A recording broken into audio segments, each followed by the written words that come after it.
Welcome back. In this video, we are going to talk about automated messages and inbox in general. So automated messages is one of the best tools together with multi-calendar that Airbnb provides to the hosts. It's a great tool to help you mainstream your operations, help you provide better service to your guests, helps you communicate to your guests easier, saves you lots of time, helps you get better reviews, and overall, it's a great tool. So I would encourage you to use it. Every host should really utilize this tool to their advantage. And in this video, we're gonna go into the details of how automated messages work and what are some of the automated messages that we usually send. So let's dive into it. So first thing that we need to do is go to the inbox.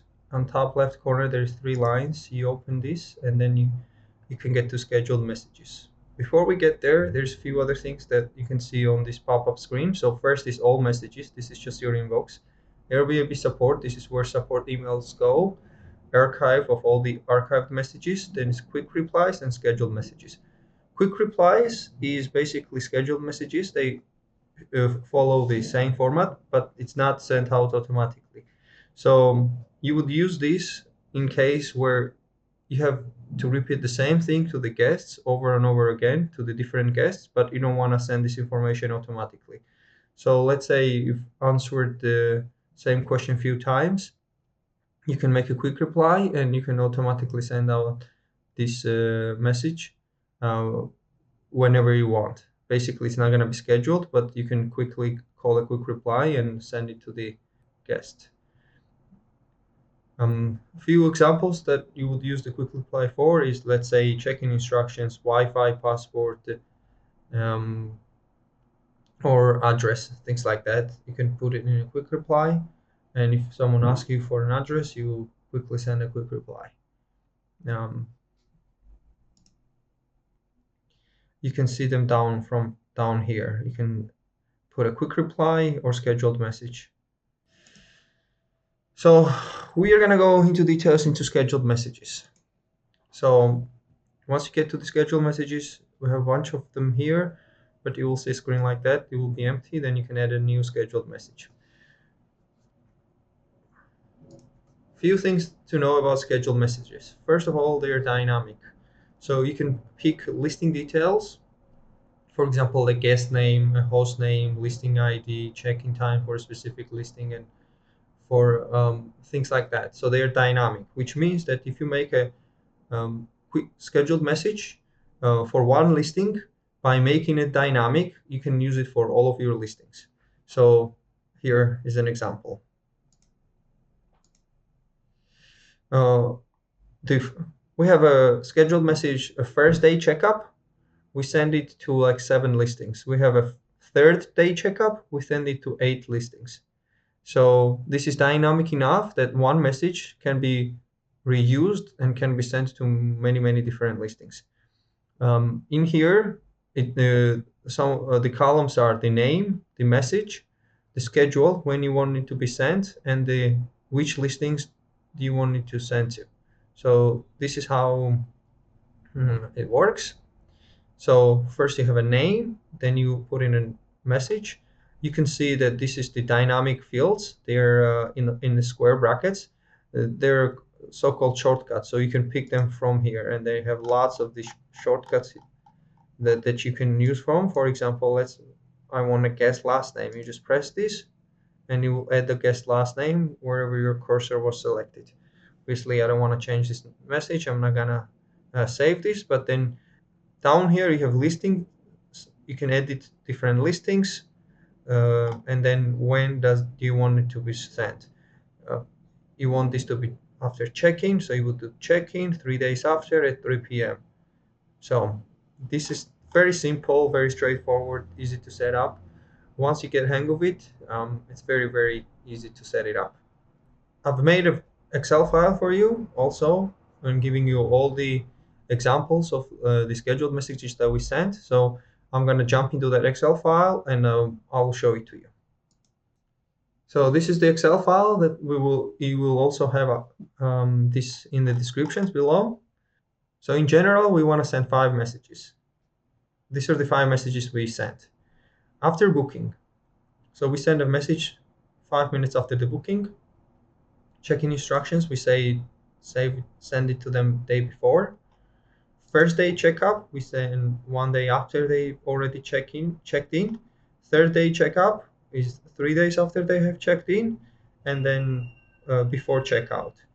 One day before checkout, we send them checkout instructions. So these are the 5 messages. This covers all of the ground. Mm, there is, I guess, 6 message that you can send as well. This is review request after the guest has checked out, but I would do this manually with the quick replies, for example, rather than scheduled to every guest. We're going to talk a little bit about reviews later on in a different section where we talk about how we optimize our reviews and when do we even ask our guests for the review. The first message is after booking. So I forgot to mention, but in this file, the red bold statements are the shortcuts. So basically, anytime you see a bold red statement, that's a shortcut or a dynamic field from a listing. So after booking, we say something like this: "Hello, the guest. Thank you for choosing our apartment." Give them apartment name. We are excited to welcome you after check-in time on a check-in date. It's important to give them explicit check-in time in case if they missed, they would know for sure when is the correct check-in time and the date. Sometimes people like misbook their dates, so this message helps us avoid those type of problems. We also tell them to read check-in instructions carefully and how to pick up the keys from the lockbox. We give them address. We give them Wi-Fi and password right away. Um, and then it's very important to ask them for their check-in time. This is helpful for your cleaning crew. If you know that they're going to be checking in late, you will have more time for your cleaning crew. So this just helps with your operations. You always want to know when your guest is checking in and at what time they are checking out. That way you can manage your operations way better. If for some reason you're delayed and checking by the check-in time your apartment is not ready, you will let them know. Please, you have any questions, write us. And then host name. This message is going out to the guest right after the booking, 5 minutes after. So 5 minutes after the booking, this message goes out to the guest. This looks professional. This looks like you're on top of your game and makes them they feel confident that they've booked with a responsible host. So definitely have an after booking message. Then check-in instructions. We usually just send them check-in instructions as follows. We send this message to them one day before around 10 a.m. So we give them logbox number, logbox code. Then we give them shortcut for check-in instructions. So in actual message, this will be full check-in instructions. It will be expanded, and then we do logbox code, box number and code again. We do it on top on the bottom because sometimes guests don't scroll all the way to the top, so they want to see the logbox code on the bottom as well on the top. So there's no harm into giving them this information twice. First day of checkup. So first day of checkup is important in case if there's any issues with the stay, if they don't like anything, you want to know ahead of the time if they have any problems so you can resolve it. So we will send them a first day checkup. It's usually at like 4 p.m. At that time, they've already settled in. They've already accustomed to the apartment. They've tried different things. So 4 p.m. is a good enough time for them to be aware of any kind of issues. So they've already taken a shower, for example. If the shower doesn't drain, they already know everything. At that point, they should already know everything. So we tell them that hopefully you've checked in well. If there are any issues with the apartment, for example, with the cleanliness, please let us know. If you have any other questions, please let us know. Thank you, your host name. So this is the first day checkup. This usually helps you identify any problems. But we also send them a third day checkup. Sometimes people don't reply to the first day checkup, so we also just send them the third day checkup, which is a shorter version of the first day checkup. How's everything going on your third day? Please let us know if you need anything. A quick short message. If they have any problems, um, they will let you know. If they have not had a problem for 3 days, chances are that it's all good, so it's gonna be a good stay. So if the guest replies to both of these messages, they say everything is going well, they love the apartment, then you know that they're having good experience. So you definitely wanna get a review from them. So even if they don't write you reviews, you should follow up with them a couple days after they check out and ask them for the reviews. These questions help you gauge how much the guest likes your apartment. If they really like your apartment, then you need to definitely be asking them for the reviews. If you have problems, you should be solving them.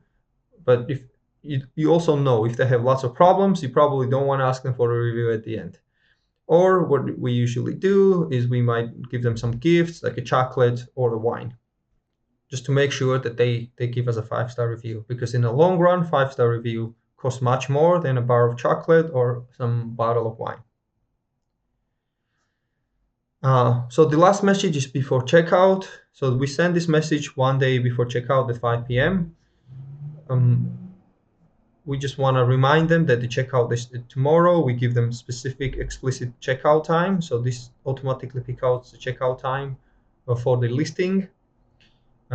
We tell them to leave the keys where they found them.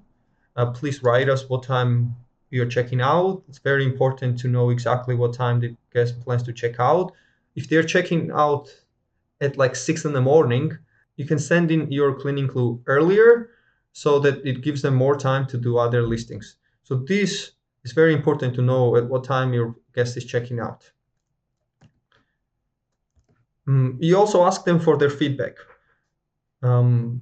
If you have any suggestions on how to improve our apartment, please let us know. This is very good. You want to explicitly ask them for the improvement. They will give you some good hints, guidance, which will make your place better. Lots of these guests travel a lot. They've seen lots of different Airbnbs, so they might have a really good pointers for you how you can improve your business. So I should say here that you guys should give me suggestions on how I can make this course better. So always keep in mind when you're going through the videos, when you're going through the modules, always keep in mind how can this be made better. So you should give me the suggestions, and I'll try my best to improve on them and make the course better and more instructive for you and for other people as well. And the important thing is if one of you gives us good suggestion, it applies to all of you. So chances are that someone has given a good suggestion and you're already benefiting from it. So if you give me a good suggestions, lots of other people will benefit from your suggestions. So next thing is we are letting them know that if they're planning to visit the city again, and chances are people go to the city over and over again, we explicitly ask them to add us to your Airbnb wish list and reach out. So they might not even be planning to visit the city, but they might just add you to the wish list anyways. This is important because anytime you get added to the wish list, you get a little bit of boost in your Airbnb SEO, so you rank just a bit higher on your Airbnb. So it's very important to ask your guests to add you to their wish list. It's good to be as many wish lists as possible. That gives a boost on your Airbnb search results, so you show up higher on the first page. And lastly, we ask them explicitly. If you want to get a 5-star review, some people don't understand how the reviews work for Airbnb, so we explicitly ask them, could you give us a 5-star review? It's a new listing that will help us a lot. And we explicitly tell them that like Superhost status requires above 4.8. So this gives them a good idea that if they give us a 4-star review, which they might think that it's a good review, this really kills our business. So 4 stars is way lower than 4.8 average. So we explicitly tell them to give a 5-star, and we give them a reason.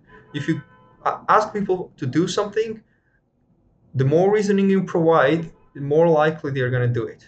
So this is how we do it. And we thank again for staying with us. All the best. Have a great day. Host name. So this is the structure that we follow in the listings, in our listings for our automated messages. So I will quickly jump back to the automated messages, and I will show you a couple of examples.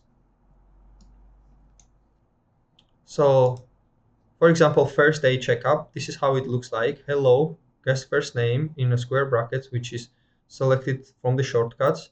The message that we've already looked at in an Excel file, and then you can see the emojis. Emojis are useful here, and you can freely use them here because it really captures someone's attention. If you need anything, if you have any questions, please let us know. And thank you, and primary host name. So this is one example. This is pretty much all I wanted to cover in these automated messages videos. Use them to your advantage. They're a great tool. With the Excel file and with this video, you should have everything you need to set up those 5 messages and give it a try. It absolutely is a game changer. Thank you, and I'll see you in the next video.